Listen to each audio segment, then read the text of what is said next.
রাজনীতিটা খুব কাজ হচ্ছে, অত একটু পরে জানতে পারবেন ভারতের ব্যাপারে।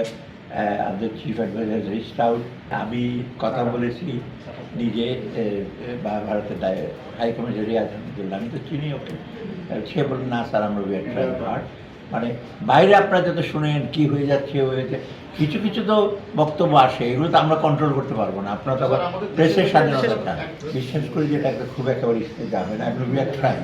আমরা কিন্তু এই জন্য তো আমার প্রমাণ যে আমি ভারত থেকে এর আগে এনেছি কিছুদিন আগে পেঁয়াজের ব্যাপারে এর মধ্যে একটু দেরি হয়ে গেছে পেঁয়াজটা অ্যালাউ করতে, হয়তো আরও কম কারণ ভারত ওখানে পেঁয়াজ ছিল, ওরা 5 টাকা 10 টাকাও বিক্রি করতে পারে না। যে আমাদের যে ট্রেড আর পলিটিক্সটা আলাদা করে দেখতে হবে।